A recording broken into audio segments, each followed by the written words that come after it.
नमस्कार, अग्निपथ देख रहे हैं आप और अग्निपथ में आज हम बात करेंगे आरक्षण, सियासत और सवाल। और मैं हूं आपके साथ राखी। छत्तीसगढ़ में आरक्षण को लेकर चल रही सियासत रुकने का नाम नहीं ले रही। राज्यपाल अनुसुईया उइके ने दो टूक कह दिया कि जब तक उनके 10 सवालों का जवाब नहीं मिलता वे आरक्षण संशोधन विधेयकों पर विचार नहीं करेंगे। उन्होंने कहा कि दिल्ली में प्रदेश की सारी गतिविधियों पर चर्चा की गई है। राज्यपाल ने कहा अपने विधि सलाहकार की सलाह पर उन्होंने छत्तीसगढ़ सरकार को जो 10 प्रश्न भेजा है, सरकार की ओर से उसका जवाब आने के बाद ही वो उस पर विचार करेंगे। उधर मुख्यमंत्री भूपेश बघेल का कहना है कि ऐसे सवाल गवर्नर के अधिकार क्षेत्र से बाहर हैं, लेकिन अगर राज्यपाल जिद पर अड़ी हैं तो हम उसका जवाब भी भेज देंगे, क्योंकि प्रदेश के युवाओं के हित में कानून का लागू होना जरूरी है। बहुत सारी भर्तियां होनी है, उसमें वो लागू होना है। उधर बीजेपी भी इस मुद्दे पर हमलावर है। पूर्व मंत्री केदार कश्यप ने पलटवार करते हुए कहा कि राज्यपाल पर टिप्पणी दुर्भाग्यजनक है। इन्हें आदिवासियों की कोई चिंता नहीं है। आदिवासी समाज की बेटी संवैधानिक पद पर बैठी है, इसलिए इनके पेट में दर्द हो रहा है। इन सब के बीच छत्तीसगढ़ उच्च न्यायालय के 19 सितंबर को आए एक फैसले में छत्तीसगढ़ में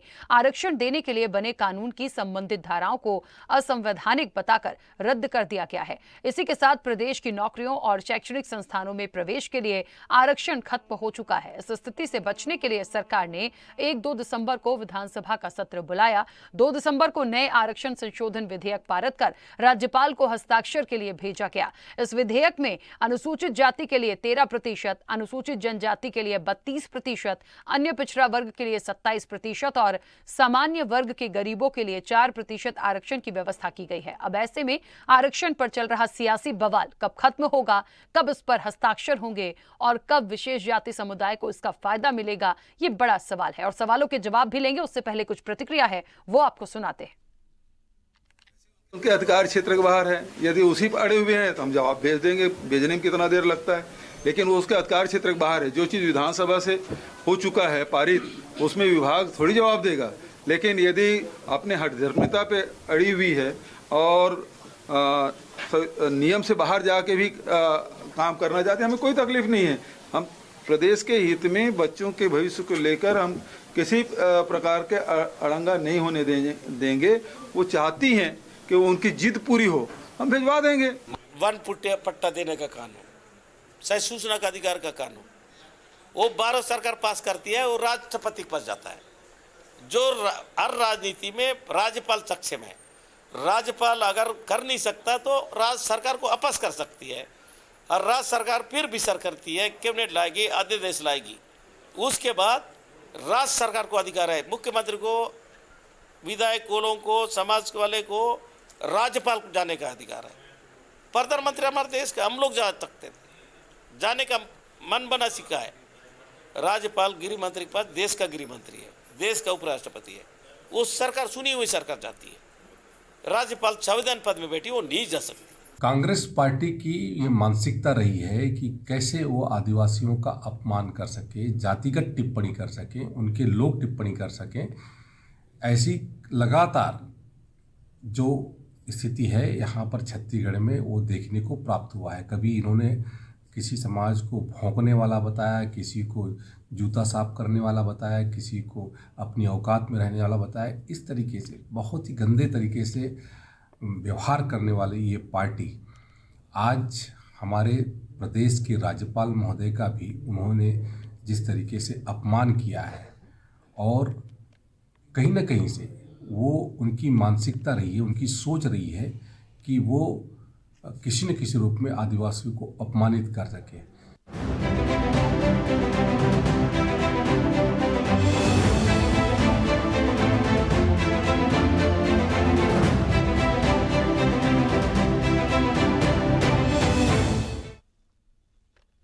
तो आरक्षण, सियासत और सवाल, देखिए सवाल तो बड़ा है कि आखिरकार हस्ताक्षर कब होंगे और कब उनको फायदा मिलेगा। ये बहुत बड़ा सवाल है और ये एक दिन का नहीं, बहुत दिनों से ये तमाम चीजें चली आ रही हैं। आखिरकार ये आरक्षण की आग कब बुझेगी और कैसे इसका हल निकलेगा, ये समझ से परे है। इतने दिनों से ये घटनाक्रम चल रहा है, उसके बाद अनुसुईया उइके ने दो टूक शब्दों में कह दिया है कि जो 10 सवालों के जवाब मैंने मांगे हैं वो जब तक नहीं आएंगे तब तक इस पर मैं विचार नहीं करूंगी। बीजेपी कह रही है कि चिंता नहीं है कांग्रेस को आदिवासियों की, और क्योंकि वो संवैधानिक पद पर हैं इसलिए उन पर सवाल उठाते हैं, ये अच्छी बात नहीं है। अब भूपेश बघेल अलग कहते हैं कि उनके अधिकार क्षेत्र में ही नहीं है। इन सबके बीच इसका समाधान कैसे निकलेगा, इस चर्चा को मैं आगे बढ़ाऊंगी। हमारे पैनलिस्ट हमारे साथ जुड़े हैं। सबसे पहले मैं आपका परिचय करा दूं। कांग्रेस का पक्ष रखने के लिए अजय गंगवानी जुड़े हैं। अजय गंगवानी जी, बहुत स्वागत चर्चा में जुड़ने के लिए। बीजेपी का पक्ष रखने के लिए राजीव चक्रवर्ती हमारे साथ जुड़े हैं। राजीव जी, आपका भी बहुत स्वागत है। और वरिष्ठ पत्रकार शशांक शर्मा हमारे साथ जुड़े हैं। शशांक जी, आपका भी बहुत स्वागत है। मैं चर्चा की शुरुआत सबसे पहले अजय जी आपसे करना चाहती हूँ, और आपसे इसलिए भी क्योंकि ये बहुत दिनों से हो रहा है। 10 सवाल ये अभी नहीं मांगे गए। पहले ही अनुसुईया उइके ने कहा था कि मेरे ये 10 सवाल है, उनके जवाब मुझे दे दीजिए, उस पर विचार होगा। पर मुझे समझ में ये नहीं आ रहा कि वो सवाल के जो जवाब हैं वो पहुंचाए क्यों नहीं जा रहे हैं। मुझे बहुत अच्छे से याद है, अमूमन इस डिबेट में मैं ही होती हूं। पिछली बार मुझे कांग्रेस के एक प्रवक्ता ने ये बात बोली थी कि हमने जवाब भिजवा दिया है, तो भिजवा दिया है तो फिर ये वापस से वही सारी चीजें क्यों आ रही हैं। और भूपेश बघेल खुद ये एक्सेप्ट कर रहे हैं कि अब हम जवाब भिजवाएंगे। राखी जी, बहुत अच्छा प्रश्न है, थोड़ा समय दीजिएगा। देखिए, सबसे पहले आपको स्पष्ट कर दूं, देश के संविधान में, लोकतंत्र में प्रत्येक राज्य सरकार अपनी विधानसभा में सर्वसम्मति से कोई कानून पारित करा सकती है। इसके राज्य सरकार पूरी तरह एक स्वतंत्र एजेंसी के रूप में काम करती है। और दूसरी बात पे आ जाऊं, कहीं ना कहीं जो आर्टिकल 200 संविधान के आर्टिकल 200 में ये स्पष्ट रूप से प्रावधान है कि विधानसभा में सर्वसम्मति से पारित किए गए किसी विधेयक पे राज्यपाल महोदय राजभवन क्या प्रक्रिया अपना, इस बात का स्पष्ट निर्देश है। आपको लोकप्रियता में पूरी जिम्मेदारी, इस बात को स्पष्ट कर दो राखी जी। राजभवन के पास उनके पास जो है विकल्प है। सबसे पहला, जो सर्वसम्मति से पारित विधेयक है उस पर हस्ताक्षर करके उसको पारित कर दिया जाए। दूसरा विकल्प ये था कि उस विधेयक के साथ अगर कोई प्रश्न है, कोई आपत्तियां हैं, उस आपत्ति और सवालों के साथ उस विधेयक को सरकार को लौटाया जाए। तीसरा उस विधेयक को राष्ट्रपति के पास अभिमत के लिए भेजा जाए। लेकिन देखिए, कहीं ना कहीं छत्तीसगढ़ में जो राजभवन के द्वारा ये तीनों प्रक्रियाओं का पालन नहीं किया गया। हमें ऑब्जेक्शन इस बात से नहीं राखी थी कि राज्यपाल महोदय क्यों प्रश्न नहीं पूछ रही है, परंतु विधि सम्मत रूप से अगर उनके कोई प्रश्न थे तो उन प्रश्नों के साथ जो हमारा आरक्षण संशोधन विधेयक है उसको सरकार को लौटाना चाहिए था, तब हम बाध्य होते। और देखिए, माननीय मुख्यमंत्री ने स्पष्ट रूप से कहा है, आज विधानसभा सर्वसम्मति से किसी विधेयक को पारित करता है, क्या छत्तीसगढ़ का कोई सरकारी विभाग विधानसभा से ऊपर है? आज कहीं ना कहीं जो रोकने का प्रयास किया जा रहा है, लोक भावना के अनुसार राज्यपाल महोदय ने स्वयं कहा था, उन्हीं के द्वारा पत्र लिखा गया कि जल्द से जल्द आप विशेष सत्र बुलाइए, इस आरक्षण संशोधन विधेयक को पारित कीजिए, मैं तुरंत हस्ताक्षर करूंगी। हमारा तो सीधा सीधा आरोप है, आज किसके प्रभाव में, किसके दबाव में राजभवन जो है जल्द हस्ताक्षर करने की बात कहने के बाद आज 18 दिन 19 दिन से ज्यादा हो चुके हैं, क्यों हस्ताक्षर नहीं करता? दूसरा मेरा प्रमुख प्रश्न ये है, यही भारतीय जनता पार्टी जब भानुप्रताप को उपचुनाव था 16 अक्टूबर को एकांत परिषद में राजभवन देके रैली लेके जाते हैं। आज जब हस्ताक्षर नहीं किए जा रहे राजभवन के माध्यम से, आज सीधा जो ओबीसी, एसटी और एसटी और जो सामान्य वर्ग से जो गरीब व्यक्ति हैं, उनको, वंचित वर्गों को, शोषित वर्गों को हम अपने सिद्धांत के अनुसार सामाजिक न्याय और समावेशी विकास, ये कहीं ना कहीं कांग्रेस का मूल सिद्धांत रहा है, इसके अनुसार आरक्षण देने का प्रयास कर रहे हैं। अगर सचमुच भारतीय जनता पार्टी आरक्षण समर्थक है तो क्यों राजभवन दिखाने का नैतिक सार नहीं करती? मेरे 3 प्रश्न है राखी जी। सबसे पहली बात, आज ये 16 अक्टूबर को तो यात्रा निकालते हैं, आज जब हस्ताक्षर नहीं हो रहे क्यों नहीं कर रहे? मेरा पहला प्रश्न, आज किसके दबाव में, किसके कारण राजभवन जो है 18 से 19 दिन हस्ताक्षर नहीं करता? तीसरा, क्या केंद्रीय नेतृत्व भारतीय जनता पार्टी के नेताओं पर दबाव डाल रहा है कि आप आरक्षण संशोधन विधेयक का जवाब रोकिए? तो मेरे इन 3 प्रश्नों का जवाब देने का इनका नैतिक दायित्व है, ताकि छत्तीसगढ़ की जनता समझ जाए कि दूध का दूध और पानी का पानी क्या है। ठीक है अजय जी, जवाब भी लेते हैं। राजीव जी, मुझे तो लगता है जवाब से ही हम शुरू करें। पहले जो हम जवाब, आपकी सरकार है, 10 बिंदु जो प्रश्नों से मत भागिए राजीव जी, प्रश्नों से मत भागिए। बोलेंगे अजय जी। वो जो 10 सवाल है, हम क्या विधि संबंध आपने खुद ही स्पष्ट किया क्या क्या कर सकते हैं। तो राज्यपाल महोदय जो 10 सवाल भेजे हैं आप उसको भेजिए और राष्ट्रपति महोदय उसको भेजेंगे, लेकिन आप अरे विधेयक के साथ लौटे, बाकी तो समझना नहीं चाह रहे हैं। नहीं मैं समझ गया। राजीव जी, आप नहीं समझ रहे। आपको अगर प्रश्न पूछने हैं तो विधेयक के साथ करना चाहिए, आप अलग से क्यों प्रश्न पूछ रहे हैं? अजय जी, मेरा एक रिक्वेस्ट है आपसे, आपके तीनों सवालों के जवाब मैं उनसे बोल दूंगी, वो देंगे, पर उन्हें बोलने भी दीजिए। वो बोलेंगे नहीं तो बोल नहीं पाएंगे। जी। आपकी आवाज राजीव जी बिल्कुल अच्छे से नहीं आ रही है, मुझे लग रहा है कुछ टेक्निकल इशू है। मेरी आवाज पहुंच रही है आप तक? हाँ, आपकी आवाज आ रही है, बिल्कुल अच्छे से।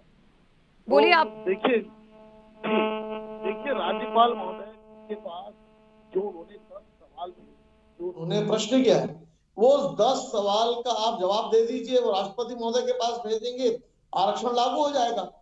दरअसल दिक्कत यह है कांग्रेस पार्टी के साथ कि कांग्रेस पार्टी नहीं चाहती कि नियुक्तियों के साथ आरक्षण हो, भर्ती में आरक्षण हो, क्योंकि कांग्रेस पार्टी के समय में अभी राज्य की आर्थिक स्थिति खराब हो गई है और कांग्रेस पार्टी ताल मटोल करना चाहती है कि भर्ती ना करना पड़े, और इसीलिए कांग्रेस पार्टी ने आरक्षण का बहाना बनाकर जो मैंडेट जो भेजा है उन्होंने मसौदा, उस मसौदे में बहुत सारी कमी है। लेकिन राजीव जी, भूपेश उन बघेल कमियों कह को रहे पूरी हैं करके- कि ये राज्यपाल के अधिकार क्षेत्र में नहीं है पूछना, फिर भी यदि उनकी जिद है तो हम भेज देंगे।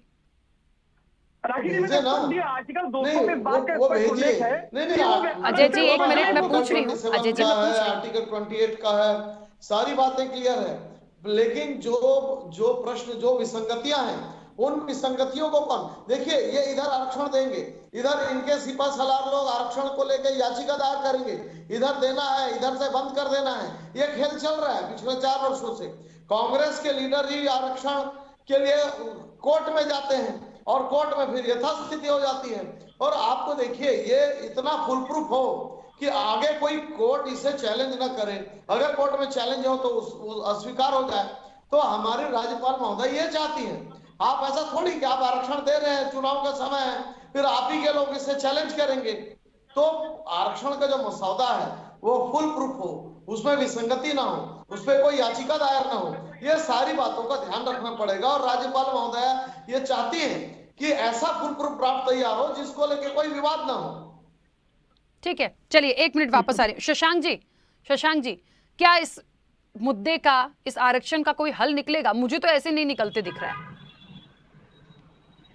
देखिए, अगर देश का एक संविधान है, उस संविधान में सारी समस्याओं का समाधान निकलता है, लेकिन जब संविधान को ताक पर रख के आप कोई काम करेंगे और उसका इंटेंशन पॉलिटिकल होगा, तो मुझे लगता है किसी का समाधान निकलने वाला नहीं है। पहली बात, जिन परिस्थितियों में जो 58% रिजर्वेशन जो 2012 से चला आ रहा था, वो हाँ बोलिए।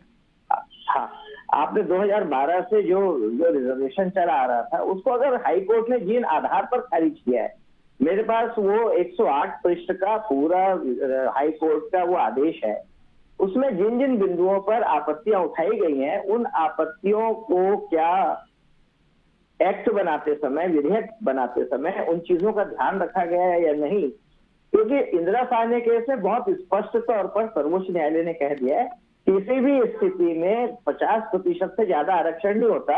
और इंदिरा साहनी केस के पैरा 810 में उन परिस्थितियों का भी उल्लेख है जिसमें कोई विशेष परिस्थिति मानकर 50% से ज्यादा कर सकते हैं। मैंने उन परिस्थितियों को पढ़ा है, समझा है। छत्तीसगढ़ में जिन भी कारण से जो 76% किया गया है, वे उन परिस्थितियों में नहीं आते। तो क्या है, देखिए समस्या ये है, आप पारित कर देंगे। अब रही बात जो अजय गंगवानी जी कह रहे थे कि अनुच्छेद 200 में जो 3 उसके जो कार्य राज्यपाल के हैं, बिल्कुल सही कहा उन्होंने और मैं उससे सहमत हूँ। लेकिन एक और अधिकार होता है राज्यपाल के पास में, वो चौथा जिन लिखा नहीं है, क्योंकि विधेयक जब राज्यपाल या राष्ट्रपति के पास दस्तखत होने जाता है तो उसमें समय सीमा तय नहीं कही गई है कि कितने दिनों में राज्यपाल हस्ताक्षर करके लौटाएंगे। इसको सामान्य भाषा में पॉकेट वीटो कहा जाता है कि पॉकेट में रख के राज्यपाल और राष्ट्रपति विधेयक को भूल जाते हैं, लेकिन सरकार के पास ये अधिकार नहीं होता कि वो दबाव बनाए कि राज्यपाल या राष्ट्रपति उस विधेयक पर हस्ताक्षर करके वापस भेजे। हाँ, मैं अजय जी की इस बात से सहमत हूँ कि जो 3 महत्वपूर्ण जो विधायक है उसमें या तो वो लौटाए, या तो वो राष्ट्रपति के पास भेजे, या तो दस्तखत करें। ये जो चौथा पॉकेट वीटो है, पॉकेट वीटो का इस्तेमाल कर सकते हैं, लेकिन आप ये सवाल नहीं पूछ सकते। ये जो 10 सवाल हैं, मुझे लगता है कि मैं भी जितना संविधान को समझता हूँ कि सवाल पूछने का अधिकार सामान्य तौर पर नहीं है, लेकिन इसके परे भी राज्य में राज्यपाल, कार्यपालिक और विधायिक दोनों संगठनों की सर्वोच्च सत्ता है। हमारे यहाँ सारे कार्य जो है वो राज्यपाल के नाम पर होते हैं, इसलिए राज्यपाल के किसी भी कार्य पर राजनीतिक टीका टिप्पणी करना यह राजनीतिक बयानबाजी करना मुझे लगता है संवैधानिक संस्था के लिए उचित नहीं है। मुझे लगता है कि राजनीति हर तरफ से हो रही है, इसमें जो बच्चे पीछे जा रहे हैं, जिनका इंटरव्यू रुका हुआ है, जिनकी भर्तियां रुकी हुई हैं, जिनके प्रवेश, अभी तो हाईकोर्ट ने कहा कि पुराने आरक्षण 50% के आधार पर आप प्रवेश दीजिए। तो ये जो है चुनावी वर्ष है, बहुत क्रूशियल वर्ष है, इसमें सबको मिलकर मुझे लगता है कि इसका समाधान निकालना चाहिए। आरक्षण मैं क्या कहता हूँ, 100% अगर चाहिए राज्य को, जो जरूरतमंद वर्ग है उनको 100% करिए, लेकिन इस बात का ध्यान रखिए कि आगे चलकर वो फिर न्यायालय में जाकर खारिज ना हो और फिर वही आकर खड़े ना हो जाए जहां आज हम खड़े हैं, जिसको बैक टू स्क्वायर वन कहा जाता है। बिल्कुल, और सवाल तो वही आ रहा है कि समाधान सब मिलके निकाल लें, क्योंकि किसी एक वर्ग का भला होगा। कांग्रेस भी यही कहती है, बीजेपी भी यही कहती है, आरक्षण होना चाहिए, मिलना चाहिए, फायदा मिलना चाहिए जाति वर्ग के जो लोग हैं, लेकिन वो जो सुई जहां अटकी है वो उससे आगे ही नहीं जा पा रही है। बहुत दिन हो गया और उसी पे एकदम इतनी जोर से सियासी पारा चढ़ा है कि पता नहीं ये पारा कब उतरेगा। क्या ठीक है, अजय जी अपनी बात रखिए, कुछ कह रहे थे। राखी जी, देखिए शशांक शर्मा जी वरिष्ठ पत्रकार हैं। देखिए उन्होंने भी इस बात को स्पष्ट रूप से स्वीकार किया कि जो 3 ऑप्शन है उसमें चौथा ऑप्शन ही नहीं है। अगर उनको सवाल पूछना था उस विधेयक को सरकार को लौटा के उसके साथ में सवाल पूछते तो ये वैधानिक होता। परंतु देखिए मेरा एक स्पष्ट ये है कि अगर सचमुच भारतीय जनता पार्टी आरक्षण समर्थक है तो उनका ही नैतिक दायित्व था कि जल्द से जल्द राष्ट्रपति महोदय से हमारे साथ प्रतिनिधि मंडल बना के चलते हैं और राज्यपाल महोदय से निवेदन करते हैं कि भैया हम भी पूरी तरह इस लड़ाई में कांग्रेस पार्टी के साथ है। परंतु देखिए उनका क्षेत्र इस बात से स्पष्ट होता है, जब 1 और 2 दिसंबर को जब विशेष सत्र बुला रहे थे, किस प्रकार से भारतीय जनता पार्टी के नेताओं द्वारा धक्का मुक्की की गई, गाली गलौज किया गया, किस प्रकार से वहां पे तमाशा करने का प्रयास किया गया। क्योंकि भारतीय जनता पार्टी ये बहुत अच्छे से समझ रही थी कि हम 2/3 से ज्यादा बहुमत में है, संख्या बल के आधार पर विधेयक रोक नहीं सकते, लेकिन उनके द्वारा जो प्रयास किया गया था वो पूरी तरह असंवैधानिक था।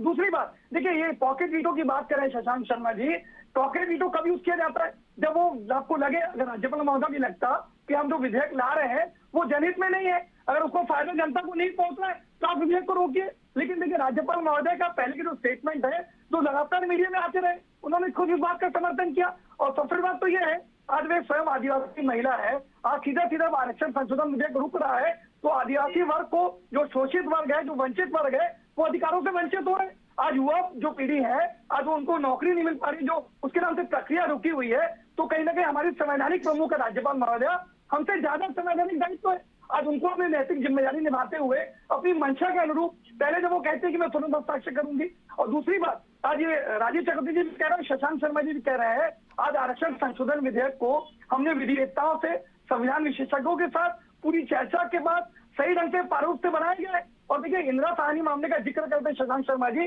वो भी स्पष्ट कर दूं, इंदिरा साहनी मामले में माननीय सर्वोच्च न्यायालय ने स्पष्ट रूप से कहा, अगर आरक्षण 50% से बढ़ाते हैं, विशेष परिस्थितियों में सही तथ्यों और आंकड़ों के साथ आपको तथ्य पेश करने होंगे। 2012 से 2018 6 साल भारतीय जनता पार्टी के सरकार राखी जी, इन्होंने न तथ्य पेश किए, न आंकड़े पेश किए, कहीं ना कहीं उसका हर्जाना भुगत रही है। लेकिन हमारी नियत नीति मंशा स्पष्ट है, हम विशेष सत्र बुलाते हैं, आरक्षण संशोधन विधेयक रखते हैं। दूसरी बात, कहीं ना कहीं क्वांटिफाइड डाटा आयोग, पहली बार जस्टिस छविलाल पटेल की अध्यक्षता में एक कमेटी गठित की गई है जो सही ओबीसी के ऑथेंटिक आंकड़े दे रहे हैं। तो कहीं ना कहीं आने वाली चुनौतियों से सुप्रीम कोर्ट में, हाई कोर्ट में जो चुनौतियां आएंगी, उसके लिए पूरी तरह से संविधान विशेषज्ञों से पूरी तैयारी के साथ उतरे। अगर कोई प्रश्न राज्यपाल महोदय के है तो सरकार से पूछे। कहीं ना कहीं ये स्पष्ट है कि हमारी विधानसभा है वो सरकारी विभाग से ऊपर है, क्या विभाग को विधानसभा से ऊपर मानते हैं? अगर उनके कोई प्रश्न होने चाहिए तो सीधे सरकार से हो, विभागों को जो जानकारी मांगी जा रही है पूरी संवैधानिक है। आज कहीं ना कहीं देखिए लोकतंत्र में जनभावना के अनुरूप ये राज्यपाल महोदय का नैतिक दायित्व है कि जल्द से जल्द हस्ताक्षर करें ताकि शोषित और वंचित वर्ग को जल्द से जल्द उनका अधिकार मिल सके। राखी जी, ठीक है। राजीव जी मुझे एक बात थोड़ी सी क्लियर करनी होगी, आप ही करेंगे। मुझे ये बताइए कि जब उच्च न्यायालय ने 19 सितंबर को एक फैसले में पूरी तरीके से सारी चीजों को असंवैधानिक बताकर रद्द कर दिया था, कुछ नहीं होना था, कुछ भी नहीं होना था, इसके बाद सरकार दिसंबर में एक विशेष सत्र बुलाती है, तमाम चीजों को लाती है और वो पारित भी करा देती है। अब इसके बाद ये राज्यपाल के पास यदि जाता है तो वहां पर अटक जाता है मामला, सिर्फ क्योंकि वो 10 सवाल कर रहे हैं उससे रिलेटेड। जो भी चीजें ये यहाँ हैं, लेकिन बार बार ये बात आ रही है कि ये पारित हो सकता था। यदि विपक्ष भी इसका पक्षधर था कि आरक्षण मिले, तो वो भी अपनी बात बहुत खुल के रख सकता था, क्लियर कर सकता है उस चीज को, या उनको यदि विशेष रूप से कोई आपत्ति थी तो वो बात रखते। लेकिन इस चीज को इतने दिन तक खींचते जाना ये ठीक नहीं है। बहुत अच्छा प्रश्न राखी जी। देखिए, जो मैं कह रहा हूँ राशि जी समझने की कोशिश करिए। कांग्रेस प्रश्न को लाना और भारतीय जनता पार्टी के ऊपर जो शोषित वंचित लोग हैं उनको उसका अधिकार मिले, जो आरक्षण के फायदे हैं, जितनी जनसंख्या उसके हिसाब से जो संवैधानिक बाध्यता है उस हिसाब से आरक्षण मिले। तो दोनों में अंतर है। कांग्रेस जब देखती है कि वो घिर चुकी है, आदिवासी वर्ग में बहुत आक्रोश है, अनुसूचित बंधुओं में बहुत आक्रोश है, अभी मुख्यमंत्री जी का घेराव उसके बाद अगर आप आरक्षण देते हैं और आरक्षण को कोर्ट में चुनौती मिलती है तो उस आरक्षण देने का मतलब क्या है? आप अगर बाध्य है आरक्षण देने के लिए तो संवैधानिक विशेषज्ञों ने जो सवाल उठाए हैं, जो राज्यपाल महोदय का जो अपेक्षा है 10 बिंदुओं में हो, इसे कुछ चैलेंज नहीं किया जा सके, इसको इम्प्लीमेंट करने में कोई समस्या ना हो, तो इन बिंदुओं का ध्यान में रखना देना, बार बार लेना, बार बार चैलेंज करना, ये जो तकलीफें हैं जिससे बच्चों का कैरियर खराब होता है, तो ये तो यथा बहुत ही गलत बात है। और जो शशांक जी ने कहा बिल्कुल, आप अगर आरक्षण देना चाहते हैं तो फुल प्रूफ हो, उसके ऊपर कोई चैलेंज ना हो और विधि सम्मत। तो आप चुनावी दृष्टिकोण से 76% बोलते हैं, विशेष परिस्थिति की बात आती है, तो अगर आपकी इच्छा शक्ति है तो आप आरक्षण दीजिए, बहुत अच्छे से दीजिए, सभी वर्गों को। तभी तो बात की आरक्षण संशोधन मिले। आपके आप राज्यपाल महोदय से क्यों निवेदन नहीं करते? क्यों नैतिक साहस नहीं दिखाते? आज छत्तीसगढ़ की जनता जानना चाहती है आपसे, क्या सिर्फ राजनीतिक पाखंड है आपका? क्या राजनीतिक ढोंग है? आप आरक्षण समर्थक है तो राज्यपाल महोदय से निवेदन कीजिए। आपके 9 सांसद हैं, केंद्रीय मंत्री है, क्यों नैतिक दायित्व की बात है? आपका दायित्व क्योंकि नौकरी देना नहीं चाहती है पार्टी। तो ये जो इतनी बड़ी जो विसंगतियां हैं, वो विसंगतियां कांग्रेस पार्टी पैदा कर रही है। आप विसंगति पैदा करोगे और उसके बाद कहोगे कि हम आरक्षण नहीं दे रही है, भाजपा की वजह संशोधन 10 संशोधन। देखिए, मुझे जितनी बात समझ में आ रही है वो बहुत अच्छे से समझ में आ रही है। उसका जवाब मैं अभी शशांक जी से ले लूंगी। शशांक जी, मुझे ऐसा लग रहा है नियम एक तरफ है, कोई ऐसा बहुत बड़ा इशू नहीं है, इशू सिर्फ 2023 का है कि यदि ये पारित हो गया, यदि फायदा मिल गया तो ये कांग्रेस के सीधे सीधे पक्ष में जाएगा। निश्चित तौर पर मुझे लग रहा है बहुत बड़ा एक सोची समझी चीज है ये, और इससे ज्यादा मुझे कुछ भी नहीं दिख रहा है इसमें। बिल्कुल 100% मैं आपकी बात जो है उसको थोड़ा सा और आगे बढ़ाता हूँ। पहली बात, देखिए, विधायिका हमारे देश में, हमारे यहाँ संसदीय लोकतंत्र है, विधायिका सर्वोच्च है। अगर विधायिका से कोई विधेयक पारित हुआ है तो मुझे लगता है उस पर कोई सवाल नहीं उठाया जाना चाहिए। पहली बात, जो विसंगतियां हैं वो या तो राज्यपाल या राष्ट्रपति तय करेंगे या तो न्यायालय तय करेगा। मुझे लगता है कि राजनीतिक पार्टियों को उस पर जो पारित विधेयक है उस पर कोई टिप्पणी नहीं करनी चाहिए। दूसरी बात मैं ये समझता हूँ कि ये मत समझिए कि केवल कांग्रेस को फायदा पहुंचाने वाला है, क्योंकि मैं जानता हूं कि जो अजय जी बात कर रहे थे ना कि 50% से अधिक, मुझे लगता है कि उन्होंने नहीं पढ़ा है। आप इंदिरा साहनी मामले का पैरा 810 को पढ़िए, उसके बाद आप समझ जाएंगे मैं क्या कहना चाह रहा हूँ। मेरी बात समझ लीजिए अजय जी, मेरी बात सुन लीजिए। मैंने पूरे फैसले को मैंने डिटेल में पढ़ा है। आप हरियाणा, तमिलनाडु, मिजोरम, अरुणाचल प्रदेश, यहाँ सब जगह 50% से ज्यादा है, क्योंकि वहाँ पे सही तरह से आंकड़े पेश किए गए थे। जी, मेरी बात समझ लीजिए। ठीक है शशांक जी, थोड़ा जल्दी से। तमिलनाडु का केस जो है वो कहीं स्टैंड नहीं करता, क्योंकि प्री इंडिपेंडेंस वहां पर ये सारा सिस्टम चल रहा है। 1989 में वहां पर 69%, जब मंडल कमीशन भी नहीं आया था, इंदिरा साहनी केस भी नहीं आया था, वो एक एक्सेप्शनल केस है, उसको यहाँ कोर्ट नहीं कर सकते, पहली बात। दूसरी बात ये है कि ये बात समझिए, इससे नुकसान क्या होगा ये आप समझिए। ये फिर challengeable in court of law होगा, और ये चैलेंज होने के बाद जब 58% को क्वैश किया हाई कोर्ट ने, तो हाई कोर्ट में नहीं तो सुप्रीम कोर्ट में ये फिर क्वैश होगा, फिर हम वहीं आकर खड़े होंगे। और दूसरी बात जो है जो कंफ्यूजन क्रिएट होगा सोसाइटी ठीक है, शशांक जी। सोसाइटी में जो दरारें पड़ेंगी, शशांक जी, नहीं नहीं मैं अजय जी नहीं आ पाऊंगी, समय हो गया। शशांक जी आपको भी मैं बीच में रोकूंगी। देखिए चर्चा बड़ी है, ये छोटा सा मुद्दा नहीं है, हम कई बार इस पर बैठे हैं, लेकिन बस एक ही उम्मीद है कि इसका समाधान कब निकले। फिलहाल मुझे सभी को रोकना होगा। आप सभी का बहुत शुक्रिया इस चर्चा में जुड़ने के लिए। तो देखिए निश्चित तौर पर आरक्षण, सियासत और सवाल भी है, सियासत भी है, आरक्षण तो है ही, इसका हल कब निकलेगा? क्या एक कहीं ना कहीं एक सियासी फायदा देख रहे हैं या फिर कुछ और है? पूरी चर्चा से एक बात निकल कर आई है, कोई बहुत बड़ा इशू नहीं है, फिर भी बनाया जा रहा है। अब देखते हैं कितने दिन में इसका सॉल्यूशन निकलता है। फिलहाल चर्चा में इतना ही, दीजिए इजाजत, नमस्कार।